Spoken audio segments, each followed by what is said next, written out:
ঢাকা স্টেডিয়ামে হংকং ম্যাচটি নিশ্চয়ই আক্ষেপ হয়ে আছে বাংলাদেশের ফুটবলে। দুর্দান্ত ফুটবলের প্রদর্শনীর পরও হারতে হয়েছিল হামজা চৌধুরীদের। না হলে পয়েন্ট টেবিলে বাংলাদেশের অবস্থানটা আরও সুন্দর দেখাতো। এএফসি এশিয়ান কাপ বাছাইয়ের চূড়ান্ত পর্বে খেলার স্বপ্ন আগেই শেষ হয়ে গেছে বাংলাদেশের। এখন দাঁড়িয়ে শেষ প্রান্তে।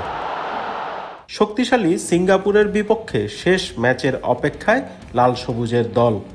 এখান থেকে 3 পয়েন্ট পেলেই কোচ হাভিয়ের কাবরেরার কাছে মিশন সাকসেসফুল। সেই মিশনের প্রস্তুতি শুরু হয়ে গেছে বাংলাদেশের। সিঙ্গাপুর ম্যাচ সামনে রেখে ক্যাম্পে যোগ দিয়েছেন জাতীয় দলের বেশিরভাগ খেলোয়াড়। সাদউদ্দিন বিশ্বনাথরা উঠেছেন হোটেলে। সোমবার রাতেই তাদের সঙ্গে যোগ দেওয়ার কথা সমিত সোমের। ফুটবলে নতুন দিন দেখানো বাংলাদেশের প্রাণভোমরা হামজা চৌধুরী। এশিয়ান কাপ বাছাইয়ে বাংলাদেশের 5 পয়েন্ট প্রাপ্তির পেছনে তার অবদান সবচেয়ে বেশি। দেশের ফুটবলে উৎসবের ঢেউ তোলা এই মিডফিল্ডার এবার বাংলাদেশে আসছেন না। তিনি জাতীয় দলের সঙ্গে যোগ দেবেন ভিয়েতনামে। হামজাকে পাওয়া নিয়ে কিছুটা দুশ্চিন্তা ছিল। লিস্টার সিটির হয়ে খেলার সময় চোট পেয়েছিলেন এই মিডফিল্ডার।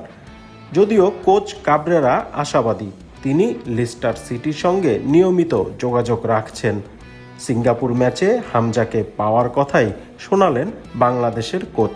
হামজার ইনজুরি আমাদের দুশ্চিন্তায় ফেলে দিয়েছিল। গত কিছুদিনে ওর সঙ্গে এবং লিস্টার সিটির চিকিৎসকের সঙ্গে যোগাযোগ রেখেছি। হামজা লিস্টারের প্রথম একাদশের হয়ে ইতিমধ্যে খেলেছে। আমরা খুবই আশাবাদী ভিয়েতনাম ম্যাচে হামজা খেলবে। 31 মার্চ সিঙ্গাপুরের মাঠে আতিথ্য নেবে বাংলাদেশ দল। এর আগে ভিয়েতনামে খেলবে একটি প্রীতি ম্যাচ। তারই প্রস্তুতি হিসেবে জাতীয় দলের ক্যাম্প শুরু হয়েছে। এশিয়ান কাপ বাছাইয়ে বাংলাদেশের পয়েন্ট এখন 5, বাকি আছে সিঙ্গাপুর ম্যাচ।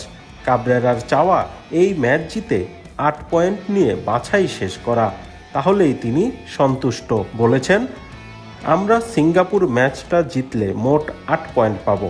এখন পর্যন্ত আমরা 5 পয়েন্ট পেয়েছি। সিঙ্গাপুর ম্যাচ জিতলে হবে 8, তাহলেই আমাদের মিশন সাকসেসফুল।